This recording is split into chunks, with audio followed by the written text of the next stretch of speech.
दे ये चैप्टर जो है फ्यूचर में चल रहा है। इसमें चल रहा है फ्यूचर, मतलब वैसे चैप्टर पास्ट की स्टोरी बताते हैं, प्रेजेंट की बताते हैं, पर ये चैप्टर किसकी स्टोरी बता रहा है? फ्यूचर की। मतलब इसमें क्या बताते देखिए, सबसे पहले तो present story set in future, ये कहानी जो है वो फ्यूचर की सेट की गई है। फिर है, अब देखिए इसमें दो कैरेक्टर दिखाए गए हैं। कौन से कैरेक्टर? दो कैरेक्टर। सबसे पहले टॉमी है, एक मैरी है, दो है।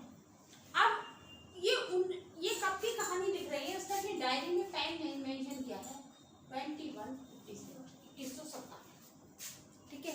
उसने ये टाइम मेंशन किया है, यानी कि आने वाला समय, फ्यूचर। तो उसने उस समय के बारे में क्या बताया कि मतलब जैसे अभी आपने देखा समय ऑनलाइन क्लासेस शुरू हुई थी, तो कुछ समय के लिए जैसे स्कूल बंद हुए सब बच्चों को भी अच्छा लग रहा था, पेरेंट्स को भी अच्छा लग रहा था, सबको अच्छा लग रहा था। क्यों अच्छा लग रहा था? क्योंकि सुबह सुबह 6 बजे किसी की बैच 6 बजे आती है, किसी की 5:30 पे आती है, किसी की 6:45 पे आती है, तो मतलब 5 बजे उठना ही उठना है। तो 5 बजे उठना बड़ा बुरा लगता था, ऐसे आंखें मलते हुए उठना, फिर हाथ मुँह धोना, ब्रश करना, नहाना धोना, ये सब कुछ बहुत बुरा। अब स्कूल बंद हो गए, बच्चे आराम से उठ रहे थे। लेकिन जब ये स्कूल बंद होने का सिलसिला लंबा चला, जब लंबा चला तो हम लोगों को क्या हो गया? बोरिंग हो गई लाइफ एकदम। हम अपने टीचर्स को मिस कर रहे थे, अपने क्लास फेलोज को मिस कर रहे थे, स्कूल की वो घंटियों को मिस कर रहे थे, वो क्लासरूम को मिस कर रहे थे, वो अपनी शरारतों को मिस कर रहे थे। इसी तरीके से अब उसने 2157 में उन्होंने कहा कि आने वाले समय में ऐसे ही स्कूल हुआ करेंगे। कैसे? ऑनलाइन, यानी रोबोट जो टीचर होते हैं, ह्यूमन बीइंग नहीं हुआ करेगा, एक रोबोट एक टीचर हुआ करेगा। उसने ऐसा बताया। और क्या होगा? मतलब कहानी में मेंशन कर रखा है, ह्यूमन टीचर की जगह कौन होगा? रोबोट होगा जो कि टीचर होगा। और उस एक रूम दे दिया जाएगा स्टूडेंट्स को, उसके चारों स्क्रीन चल रहा होगा, उसमें उसको अपना होमवर्क मेंशन करना है, मतलब उसमें होमवर्क इंसर्ट कर देंगे, उसमें उसका बहुत कम समय में उसके क्या हो जाएगा, उसकी एवोल्यूशन हो जाएगा कि बच्चा कैसे पढ़ रहा है, क्या कर रहा है, ये सब कुछ उसमें दिखा। तो टॉमी जो है उसके पास एक रियल बुक है। अब आपको कि रियल बुक क्या होता है? हमारे पास तो रोज होती है। तो आप लोग अभी इस समय में है कि आपके पास रियल बुक होती है, आप रोज पढ़ते हैं, ठीक है। तो उसको टॉम को एक रियल बुक मिली जो उसके दादाजी के टाइम की थी, यानी अब आगे आने वाले समय में बुक नहीं हुआ करेगी। जैसे हम लोग अपने पापा के या अपने दादाजी के टाइम की कोई चीज देखते तो हम कहते हैं क्या पहले ऐसा होता था? क्या 10 पैसे में चीज मिल जाती थी? क्या 20 पैसे में चीज मिल जाती थी? हम लोग ये सोचते हैं कि काश हम भी उसी टाइम में होते। लेकिन हर समय एक साथ नहीं होता, समय बदलता रहता। तो ऐसे उसको एक रियल बुक मिली। बुक में वो क्या करता है, उस बुक को वो दिखाता है किसको? मार्जी को। कहता है अरे ये क्या है? तो कहते हैं ये बुक है। और ये कैसी बुक है? हमारे पास तो बहुत सारी बुक होती हैं, हमारे उसमें स्क्रीन खोलते हैं और कई सारी बुक्स निकल के आ जाती है, ये कैसी बुक है? तो उन्होंने पूछा कि ये बुक जो होती है, तो उन्होंने कहा ये बुक बहुत पुरानी है और ये उस समय की थी जब मेरे दादाजी पढ़ते थे। अब फीलिंग क्या हुई बुक के बारे में, ये हम आपको आगे बताते हैं। मतलब बुक को जब देखा उन्होंने तो उसके बारे में उनकी क्या फीलिंग है? तो बुक के बारे में उनकी फीलिंग हुई कि उनको ये लगा कि क्या हम लोग बुक पढ़ते हैं, पढ़ने के बाद उसे देखते रहते हैं, और जब हमारा दोबारा मन करता है तो हम उसको फिर से देख लेते हैं। हम 7th क्लास में हैं, हम 6th क्लास की बुक देख सकते हैं, कंप्यूटर होता है, रोबोट होता है, उसके पास इतना सारा सब कुछ होता है, ठीक है। लेकिन क्या ये स्टूडेंट जो हैं ये बुक को देख पाएंगे? मतलब ये लोग क्या करते थे, जो पहले वाले लोग होते थे, ये बुक को क्या? तो उन्होंने कहा शायद ये लोग एक बार पढ़कर फेंक देते थे, यानी जैसा हम आज लोग करते हैं। हम लोग आज क्या करते हैं, एक किताब पढ़ी 6th क्लास में, एक किताब पढ़ी, उसको हम क्या करते हैं? रद्दी में दे देते हैं या फिर किसी को दे देते हैं कि भैया 6th क्लास के स्टूडेंट को तुम पढ़ लेना, यानी हम उसको रिजेक्ट कर देते हैं। और हम 7th क्लास की बुक्स ले आते हैं, फिर हम क्या करते हैं 8th में चले जाते हैं तो 7th क्लास की बुक्स रिजेक्ट कर देते हैं। लेकिन जब मशीनिकल टीचर होगा तो वो कभी रिजेक्ट ही नहीं होगा, हमेशा वही एक पढ़ाता रहेगा। दूसरी बात, क्लास में आप देखते हो ज्योग्राफी की मैडम अलग आती है, हिस्ट्री की मैडम अलग आती है, हिंदी की मैडम अलग आती है, इंग्लिश की अलग आती है, सब सब्जेक्ट के टीचर्स अलग आते हैं। लेकिन जब रोबोट होगा तो एक ही रहेगा। तो वो मार्जी इस सोच में पड़ गई।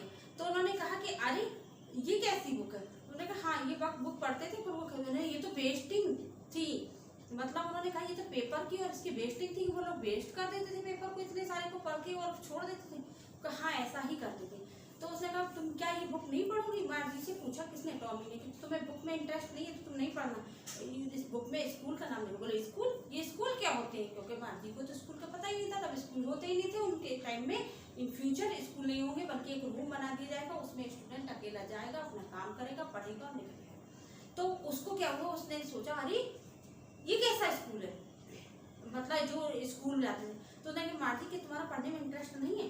वो कहते नहीं मैं पढ़ूंगी, लेकिन तभी उसकी माँ आती है, वो कहती है मार्जी स्कूल टाइम, यानी कि उसके जो रोबोट टीचर थे वो स्कूल के लिए बुला रहे थे। तो मार्जी एकदम तुरंत जाती है और कहती है मुझे पढ़।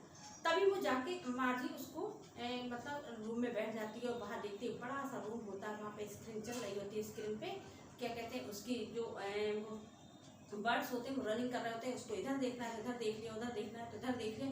लेकिन मार्जी बोर हो जाती है इन बुक्स से, मार्जी बोर हो जाती है बुक से, क्योंकि उसको इंटरेस्ट नहीं आता पढ़ने में। कौन सी बुक से उठ जाती है मार्जी?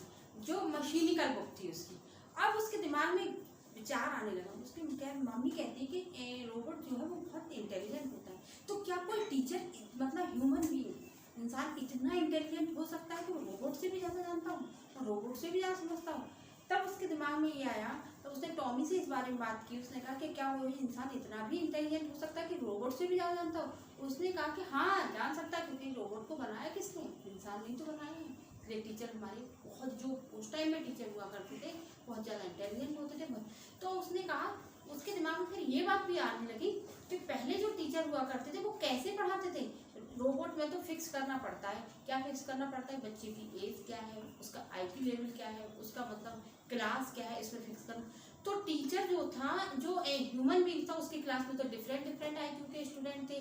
कोई 8 साल का होगा, तो कोई 9 साल का होगा, तो कोई 7 साल का होगा, कोई इंटेलिजेंट होगा। तो वो कैसे उनको मैनेज करते थे? तो यही तो क्वालिटी थी उन ह्यूमन टीचर्स की। तो यही बात बताना है उस चैप्टर में। ये आप लोग भी समझिए कि टीचर्स में कितनी क्वालिटी होती है, कि मतलब क्लास में अलग अलग तरह के बच्चे बैठे होते हैं। कोई बहुत ज़्यादा इंटेलिजेंट होता है, एक बार में चैप्टर समझ लेता है, कोई 2 बार में भी नहीं समझ पाता, कोई 3 बार में भी नहीं समझ पाता, कोई 4, लेकिन वो सबको मैनेज करते, सबकी कॉपियाँ चेक करते, सबका मूल्यांकन करते, सबको देखते हैं। यही बात उसमें कही गई है। तो उन्होंने कहा कि मार्जी सोचने लगी, फिर उसके दिमाग में उसका वहाँ मन नहीं लग रहा था। किसमें? जो मशीनिकल टीचर, मतलब मशीनिकल टीचर उसे पढ़ा रहा था, लेकिन उसका मन नहीं लग रहा था। वो सोच रही थी ऐसे करके बैठ के कि क्या वो दिन थे, सारे क्लास में स्टूडेंट्स एक जगह बैठते थे। तो आप इस पिक्चर में देखिएगा कि कैसे स्टूडेंट सारे एक क्लास में बैठते हैं, एक साथ छुट्टी होती है, कैसे शरारतें करते हैं। तो आप लोग सभी अनुभवी इस चीज़ को जानते हैं कि कैसे क्लास में एक दूसरे का लंच निकाल के खा लेते हैं, एक दूसरे की बुक्स वगैरह ले लेते, एक दूसरे का सामान ले लेते, छेड़ देते, शिकायत कर देते हैं। इस तरीके से हम एक दूसरे के साथ करते हैं। तो ये चीज़ें वो सोचने लगी। अब मार्जी को लगने लगा कि क्या कोई समय ऐसा भी था कि हमारे साथ मतलब स्टूडेंट के साथ टीचर्स जो थे वो ऐसे ह्यूमन बीइंग्स थे, वो उसे पढ़ाते थे। तब वो सोचती थी वो दिन कितने अच्छे थे जब एक ह्यूमन बीइंग, एक इंसान, एक मतलब चाहे वो मैन हो या वुमेन हो, वो आता था, पढ़ाता था, सारे स्टूडेंट एक क्लास में बैठते थे, एक साथ लंच करते थे, एक साथ मतलब शरारतें करते थे, खेलते थे, ग्राउंड में जाते थे। किस तरीके से वो एंटरटेन करते थे। तभी इस चैप्टर का नाम रखा गया द फन दे हैड। उनके पास बहुत अच्छा समय था। तो मुझे उम्मीद है आप लोगों को ये चैप्टर अच्छे से समझ में आया होगा। जब समरी समझ में आ जाती है तो हमें क्वेश्चन आंसर समझने में कोई दिक्कत नहीं होती है। अगर कोई भी दिक्कत है तो कमेंट बॉक्स में मुझे जरूर बताना। इस वीडियो को हम यहीं पर खत्म करेंगे, अगली वीडियो में मिलेंगे। तब तक बाय बाय।